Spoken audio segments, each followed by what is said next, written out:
Anti paper league బిల్లును రాజ్యసభ ఆమోదించింది. విద్యార్థులపై లాఠీచార్జ్, పెలెట్ గన్స్ తో దాడి చేయడానికి ఎవరు అనుమతి ఇచ్చారో చెప్పాలంటూ మల్లికార్జున ఖర్గే డిమాండ్ చేశారు.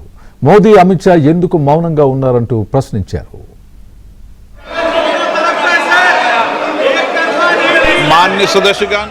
లోక్సభలో ప్రతిపక్షాల ఆందోళనలు కొనసాగుతూనే ఉన్నాయి. విపక్ష ఎంపీల నినాదాల మధ్యే కేంద్ర ప్రభుత్వం వందే మాతరం బిల్లును ప్రవేశపెట్టింది. ముజువాని ఓటింగ్ తో బిల్లుకు ఆమోదం లభించింది. ఇప్పటికే రాజ్యసభలో బిల్లుకు ఆమోదం లభించగా లోక్సభలో ఆమోదం పొందింది. విద్యార్థులపై జరిగిన లాఠీ చార్జిపై చర్చ జరగాలంటూ విపక్ష ఎంపీలు ఆందోళన కొనసాగిస్తూనే ఉన్నారు. ఈ నేపథ్యంలో స్పీకర్ పోడియాన్ని ప్రతిపక్ష సభ్యులు చుట్టుముట్టడంతో సభను శుక్రవారానికి వాయిదా వేశారు.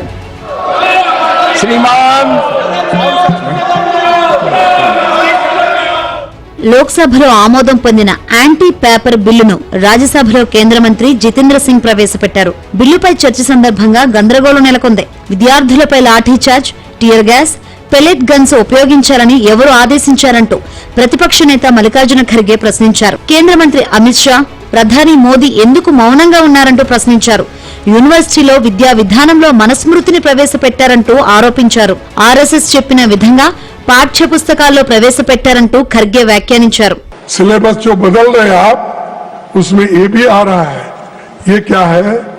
शूद्र के वेद पाठ सुनने पर शीशे और जस्ते से उनके कान भर दिए जाए. वेद मंत्र धारण करने पर उसका शरीर काट डालना चाहिए. इसमें लिखा हुआ है, इसमें लिखा हुआ है, इसमें लिखा हुआ है. ఖర్గే వ్యాఖ్యలపై బీజేపీ నేతలు అభ్యంతరం తెలిపారు. వెంటనే రాజ్యసభ రికార్డుల నుంచి తొలగించాలని డిమాండ్ చేశారు. మనస్మృతి పేరుతో సభలో రాజకీయం చేస్తున్నారని వెంటనే క్షమాపణ చెప్పాలన్నారు. బీజేపీ సభ్యుల డిమాండ్తో ఖర్గే వ్యాఖ్యలను రికార్డుల నుంచి తొలగించారు Rajya Sabha chairman. Whether he is authenticating it or not, if he is authenticating it, please authenticate. I want original text of Manusmriti. Original text. Original text. Original text. Authenticate that text. Why you are quoting him? So whatever has been quoted from that book will get expunged. రాజ్యసభలో YCP, TDP ఎంపీల మధ్య వాగ్వాదం జరిగింది. Public examinations సవరణ బిల్లుపై YCP MP YV Subbareddy ప్రసంగించారు. AP DSC అంశాన్ని YV Subbareddy ప్రస్తావించడంతో TDP MP సానా సతీష్ అభ్యంతరం వ్యక్తం చేశారు. అబద్దాలతో సభను తప్పుదారి పట్టిస్తున్నారని డిప్యూటీ చైర్మన్ దృష్టికి తీసుకువెళ్లారు. దీంతో పలుమార్లు సుబ్బారెడ్డిని డిప్యూటీ చైర్మన్ నిలువరించారు. సుబ్బారెడ్డి వ్యాఖ్యలు రికార్డుల్లోకి వెళ్లదని డిప్యూటీ చైర్మన్ హెచ్చరించారు.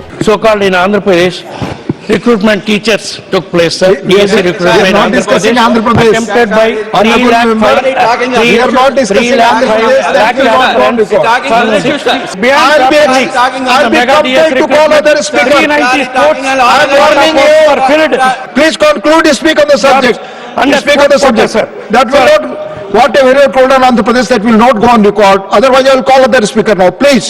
ఢిల్లీలో ఆందోళనలో పాల్గొన్న విద్యార్థులపై లాఠీచార్జ్, పెలెట్ గన్స్ తో కాల్పులు జరపాలని ఆదేశాలు ఎవరిచ్చారంటూ విపక్ష ఎంపీలు పార్లమెంట్ ఎదుట ఆందోళన చేశారు. ఆదేశాలిచ్చిన వారిపై వెంటనే కఠిన చర్యలు తీసుకోవాలంటూ నినాదాలు చేశారు.